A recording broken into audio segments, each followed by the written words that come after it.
Mr. Jeremy Holmes, Executive Director of the Roanoke Valley Alleghany Regional Commission, his annual presentation. Thank you. I hope you should have a physical copy of the presentation that we'll go through this evening. So thank you very much for having me this evening. I like to try to get out once a year to all of our member governments and talk a little bit about some of the things that the Regional Commission has done over the last year that directly or indirectly have supported Alleghany County. So we're going to walk through a couple of the specific projects that we've done, and then talk about a couple of things that are in progress that we are planning on wrapping up for the remainder of this year. And I'll also take a quick moment. I want to introduce Ms. Bailey Medeiros. I'm going to get to her slide in a little bit, but she runs the collective response on our staff, and that's one of the programs that we run that can offer some technical support and potentially some funding opportunities for the county. I always like to start with a little bit of a refresher. I don't assume that everyone kind of always remembers what we do, or for folks in the audience who want to know a little bit more about what the Regional Commission is. We're one of 21 planning districts in the state that is specifically charged by the Code of Virginia to assist our member governments on issues of greater than local significance. So we like to think of that if you're dealing with something, there's a good chance a neighbor is dealing with something, and our job is to help convene folks around those opportunities or challenges and find cost-effective solutions to whatever those things might happen to be. About half of our work is in transportation, but we do work in housing, community development, economic development, environment, and as with Ms. Medeiros' work, recovery, ecosystem, and addiction crisis, which is also something that crosses regional boundaries. We do also serve as the liaison with a number of state and federal agencies like the Appalachian Regional Commission. So in a little bit I'll talk about some of our work with leveraging ARC funds to serve the county. We're a pretty good investment, I think, for every dollar we bring in local dues, we leverage that against another dollar, or $11 in state, federal, and other resources that do everything from supporting our planning work to help housing construction. So we've supported the Rivermont School project in Covington, for example, came out of money from the Regional Commission through Virginia Housing. So all that, we bring those resources back to the region to help VDOT's work, to help our work with EDA, ARC, and other agencies to support the things that are important to you in the county. And I've been saying we a lot, but when I say that, I don't necessarily mean our staff, I mean you.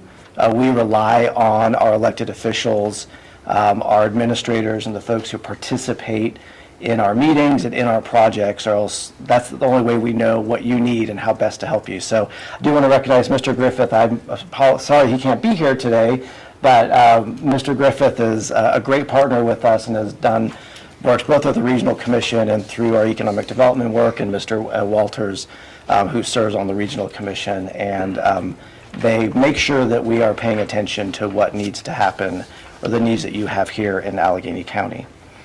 The first thing I want to highlight as we get into projects is I want to talk about the legislative work that we've been doing. A couple of years ago, our board asked that the Regional Commission take on a larger role with working with our folks in Richmond to make sure that our needs in our region in Southwest Virginia and our rural regions get the attention that they deserve. And so a couple of years ago, we started developing a regional legislative agenda. Debbie Loudermilk with the town of Clifton Forge serves on that committee to help us define those legislative priorities.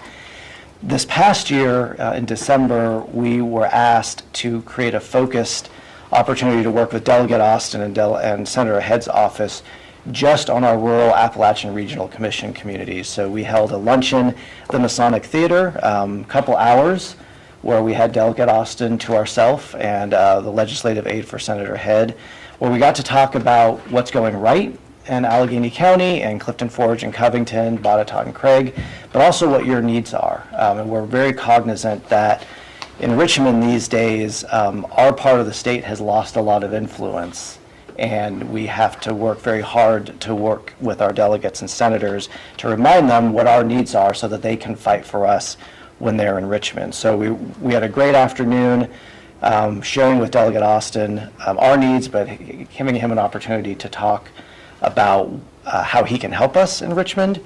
Mr. Walters was a great advocate for Alleghany County and talked about all the great things that are happening here.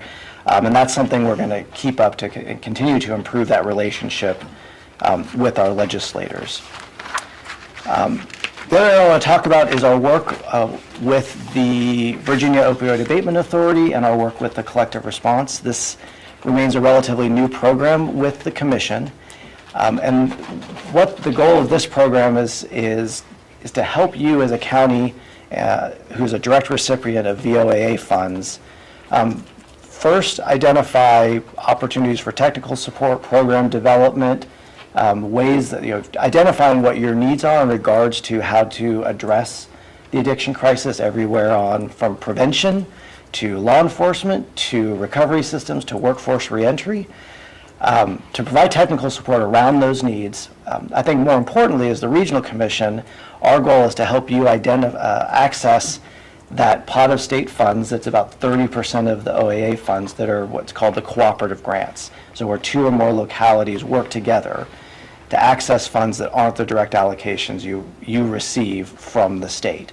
So Bailey's team can help you as a locality, can help local partners, the CSB, whoever is doing this work, to develop projects, write applications, and engage with the OAA to get funding to develop those programs. And again, our main goal is you're getting your direct allocations. We want to help you access those additional funds through this competitive grant process to bring new resources into the region. Whatever the appropriate program you need is, but to identify how we get there and how we make those grant applications. So as much of the rest of our work, we can work with your staff to write those grants, engage with the OAA staff, set budgets and so forth. And that's what Bailey and her folks do. We've had some success with that with Roanoke City and Roanoke County. So we want to continue to expand and make sure that you're aware that those are resources that you can tap into should you choose.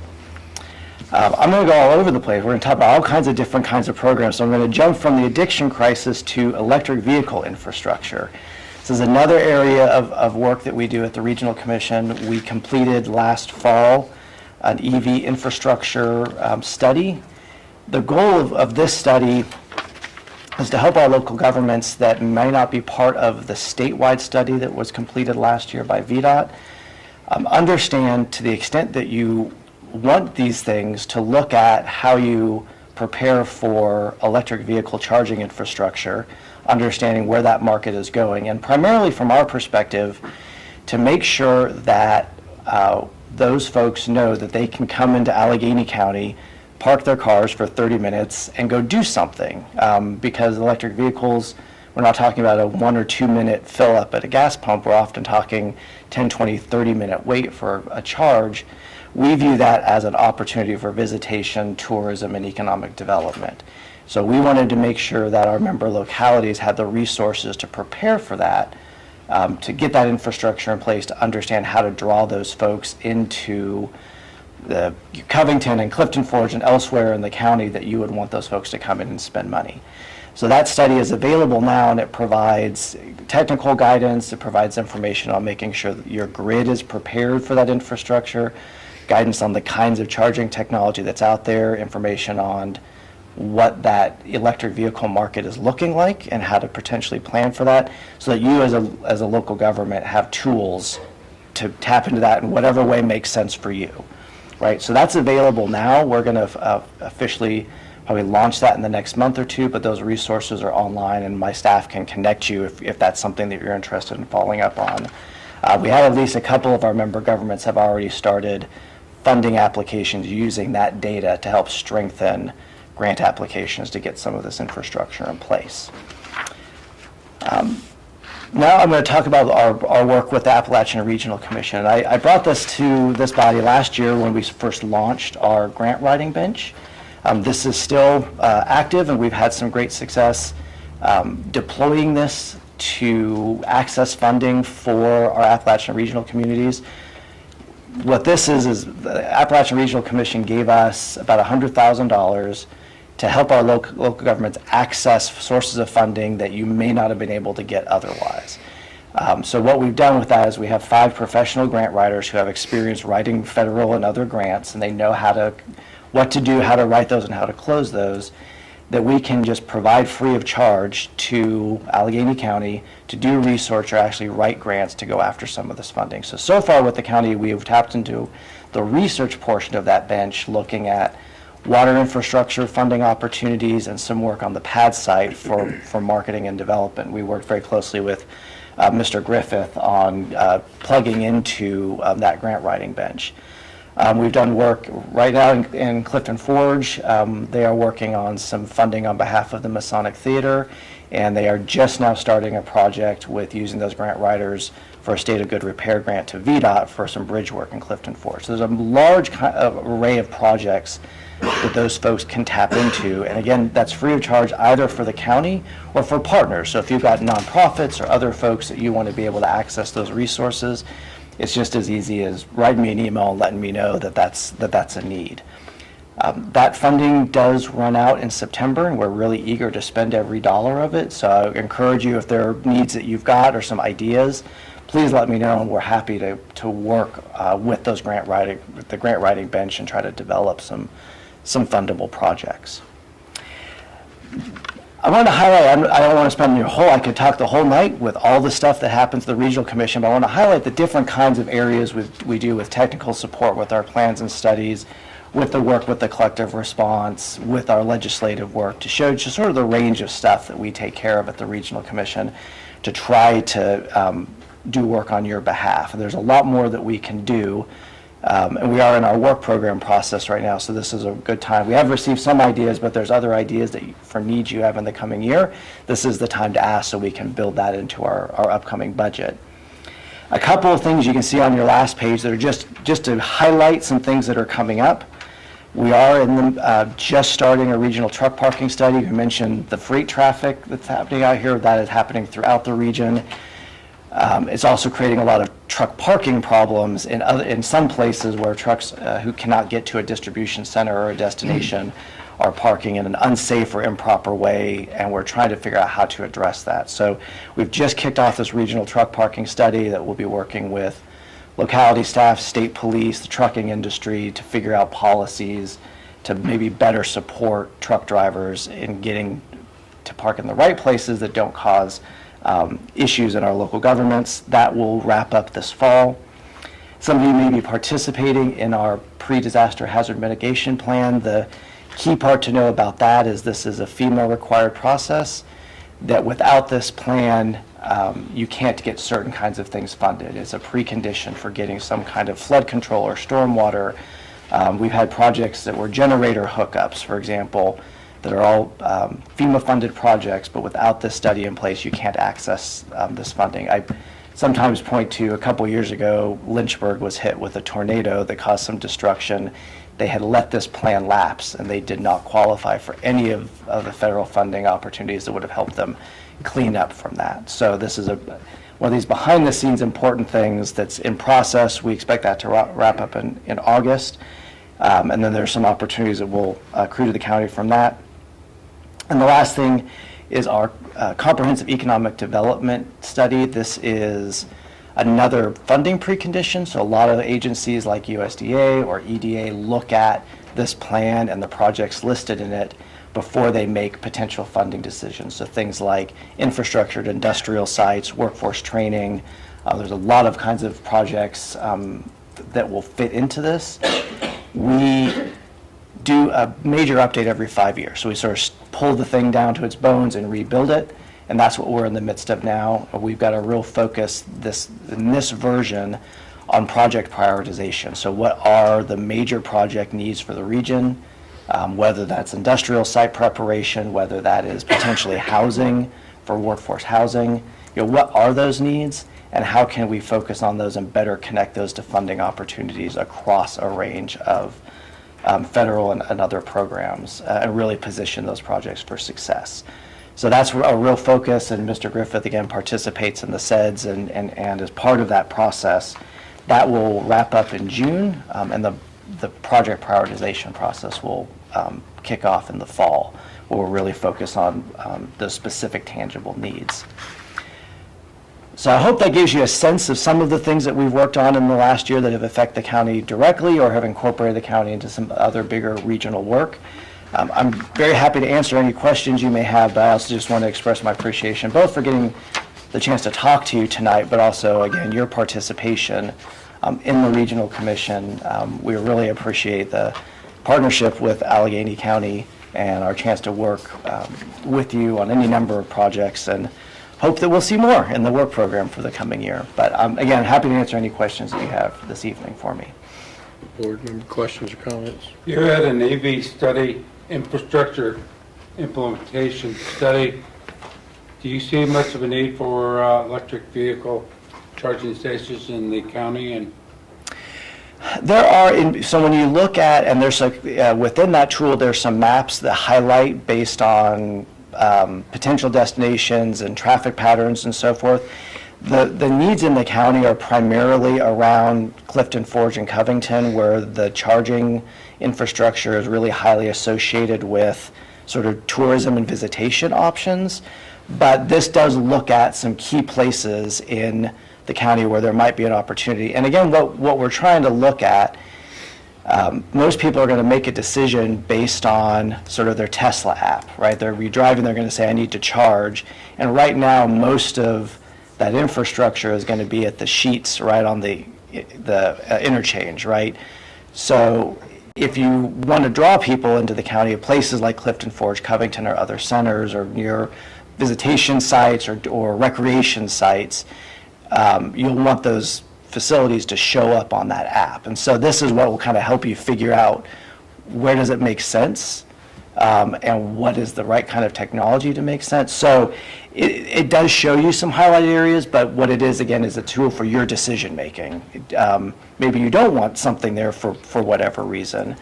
So that was a long answer that, yes, I think it does identify some opportunities. Probably, again, more in the towns and the city, but there are some opportunities throughout the county that you may want to look at. I think the town manager of Clifton said that they were going to set up something. So it sounded like more than just thinking about it. It sounded like we're going to, plan on doing it. Yeah. I have an EV. Yeah. And I will say that you drive from Stanton to Berg's Mill, which is down near Fincastle. There's no EV Yeah. stations along the 81. There's no EV station in Lexington, and there's nothing in the county except for my house. If you want to come by my house, you can talk to me. Yeah, and that's exactly, there's some statewide work, but we don't want to wait. And now the goal of this study was, we didn't want to wait until VDOT kind of fixed it on their end. We wanted to see what we could do within our localities and set you guys up for success, or at least get that conversation started. Yeah. And we can continue to assist with that. You need to have some EV stations other than just the interstate. Yes, It seems exactly. that nationwide, that's the only place that a lot of them are on is the interstate. Yeah. I would much rather someone pull off and then discover what a great place this is and want to come back and visit later, or come eat at Jack Mason's or something like that, than to just sit around at the sheets. I use sheets, nothing against sheets, but I'd rather them come into our communities and spend their money here. And that's why something like this can be really important, to just make sure that that infrastructure is available. Can I Yes, sir. share one thought? Absolutely. Years ago, I must have spent 25, 30 years working with, from the forestry angle with the United States Forest Service. Health Director, Land Management Plans, super involved in it. Along about the same time, Wayne Strickland asked, I was a representative on PDC, asked me if I would go to the ARC convention in Washington, D.C. So my wife and I went up there. When they threw the first map up on our screen of where ARC applied, I thought we were at a United States Forest Service meeting. They're a dead ringer of each other. And that just added to my argument.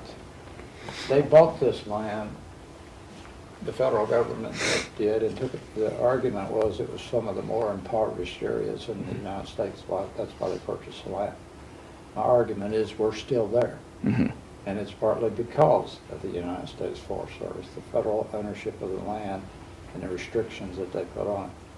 But if you ever get an opportunity, look from Mississippi River east, ownership of U.S. Forest Service, and then see where acres are. The two maps are dead ring. Yeah. And that's not, but that's, they're actually, I think, holding this back. They have not done, they said they were going to bat to improve the quality of life of rural Appalachian areas, but they haven't done it. If they did it, if they had done their job, we would not be in ARC. We have had many conversations about Forest Service land and the kind of the impacts on Alleghany County and Craig. A lot of your territory is Forest Service, and they're very difficult to work with. So we recognize that that's a a foreign country easier yeah. than you can deal with the United States Forest. It's Yeah. more like dealing with an absentee owner.